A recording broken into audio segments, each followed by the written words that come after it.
Hi there, Genki desu. I had the chance to check out Forspoken at this year's Tokyo Game Show 2022. It was one of the only next-gen only games available at the Tokyo Game Show. It was my #1 most anticipated game.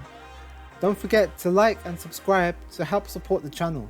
Forspoken releases on January 24th, 2023 on the PlayStation 5 and PC. Forspoken follows the journey of Frey, a young New Yorker transported to the beautiful and cruel land of Athia. In the search of a way home, Frey must use her newfound magical abilities to traverse sprawling landscapes and battle monstrous creatures. So for the Tokyo Game Show, I headed straight to Square Enix's booth. Forspoken along with Crisis Core were the main games at their booth. Forspoken is the latest game by Luminous Productions, the same team that made Final Fantasy 15. This time they're going for a more Western style game in Forspoken. No longer is this a JRPG like Final Fantasy 15, Forspoken is an action adventure game, more in line with games like God of War and Assassin's Creed, but with its own unique elements in terms of the magic parkour and traversal of the environments, as well as your magic abilities. In the demo, you were left to explore the wide open area for yourself. You could choose which objectives you want to complete first and go to them, where you would encounter different enemies or challenges. Some challenges were just clearing out a group of enemies, other ones were visiting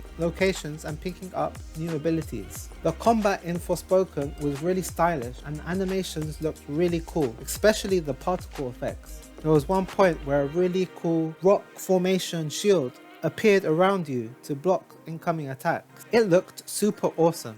You would use the R2 button for your magic attacks, and you could use the weapon wheel to change what kind of attacks you were doing. The standard attack would be a earth element type attack in which you would shoot small rocks at the enemies like a machine gun. You could also charge it to scatter more bigger shots. You could also hold R1 and use the circle wheel to change the type of attack you had. You could also bring up another circle menu by holding the R1 and L1 buttons together and flicking the right analog stick to the left or right. One of the options would be changing your combat style to include a magical fire sword, and you also had a huge array of magic spells at your disposal. By holding down one of the shoulder buttons, you'd bring up access to a new circle menu in which you could choose from a vast array of spells. The only issue I had with this is that many of the spells were just one-time usage before they would recharge and you could use them again. This meant that you constantly had to be bringing up the circle wheel and changing different spells whilst in battle. When you bring up the circle menu, the game pauses and goes into slow motion. I felt this was really disrupting the flow of the combat, as you'd be constantly accessing the circle menu to change the type of spells and weapons you were using. In that way, I felt the combat was not as intuitive as I would like, and it was really fiddly to keep on bringing up the circle menu and selecting different abilities. I wish it could be more streamlined.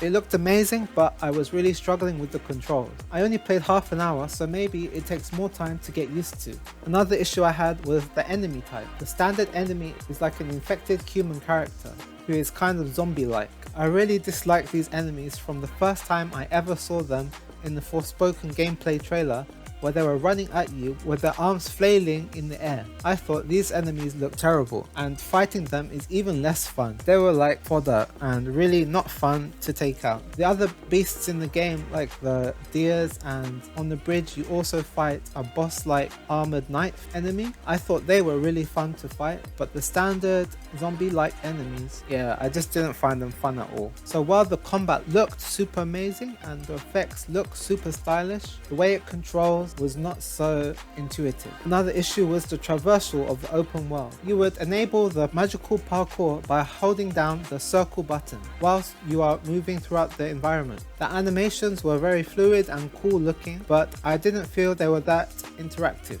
And also, I really did not enjoy holding down the circle button for the magical parkour. This meant that your right thumb was occupied by holding down the circle button, meaning you could no longer have access to the right analog stick for camera movement while moving. This made traversal of the open world areas a bit more challenging in terms of trying to look up and down and changing the angle of the camera whilst you're moving. The open world in Forspoken is a barren land of emptiness. There are no NPCs in the environment due to the story of the game. I think this is a bad design choice in my opinion. Athia has been struck by a kind of poisonous blight that means that all creatures in the environment are turned into enemies. This means that there are no really interesting people to meet out in the open world, and running across the plain wide open fields is not really fun because they are so empty and there's not much to discover. One thing I struggled with even more was the vertical traversal in the game.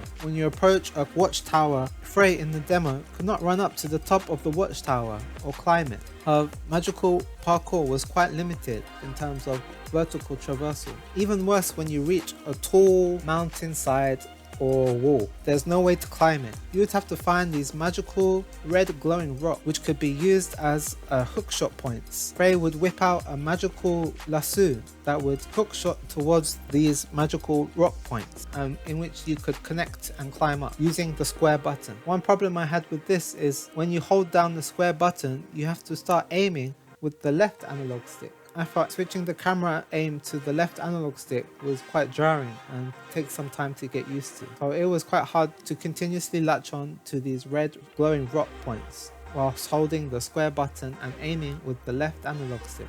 This made climbing up long, tall vertical buildings really challenging at the start. I think I would have need more time to get used to the controls and traversal of the game. It didn't feel as natural as like the Breath of the Wild, where you could naturally climb up any vertical walls, or even like Marvel Spider-Man, in which you could just hold the R2 button and Spider-Man would naturally run up buildings. I wish they could have implemented that kind of traversal into this game. In the end, it left running across these wide, vast, empty open worlds really boring. Getting from A to B was just a bit of a chore. Then there were some of the quests in the game. I reached one quest point in which it would transport you into a side mission. This involved a ruined village fort with a small platform in the middle and two entrances on either side in which enemies would enter, and you would be in a kind of horde mode where you have to protect the 2 or 3 civilians in the middle of the platform whilst enemies would rush into the fort to try to attack them. You'd have to survive this for 4 minutes. It was something I really did not want to do because all the enemies were those zombies I really did not like. They were rushing in from each side. Yeah, I really didn't find this fun at all, to be honest. I was just waiting for the 4 minutes to end as quickly as possible. It wasn't a fun side quest, in my opinion. It was just a randomly placed side mission which put 3 or 4 civilians in the middle of an area and then just rushed loads of enemies at you. But it didn't really seem to have a purpose apart from just something to do, because it was in such a barren and empty environment that they transported you into.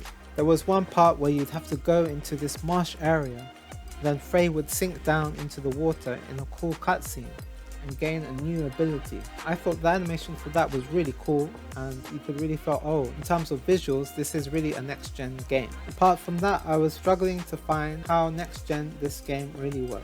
Overall, I really wanted to love this game. It was my most anticipated game prior to the Tokyo Game Show, but playing it, I was kind of left a bit disappointed. There was a lot left wanting from my perspective. At the moment, to me, it's kind of a mid-spoken game. I'm sorry to say this, it hurts. I really wanted to love this game, but it's just not possible at the moment. I think I would need more time with it, get used to the controls and used to the mechanics of the combat and traversal. I'm so sad it did not automatically feel amazing in my hands.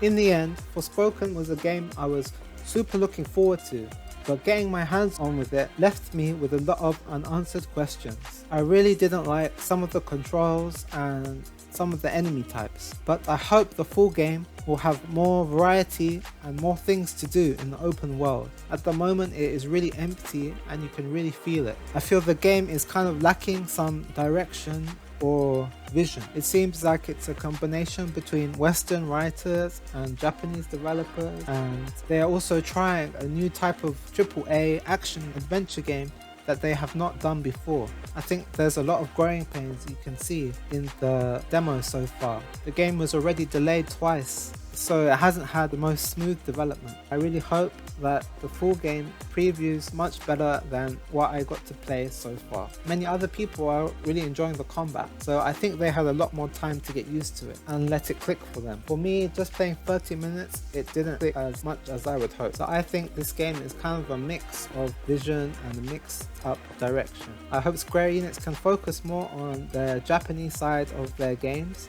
and not try and make Western type games. But hopefully Square Enix can turn this around and the Luminous Studios can prove themselves as a top quality AAA development studio. I'll definitely be picking it up when it releases to give it a full try.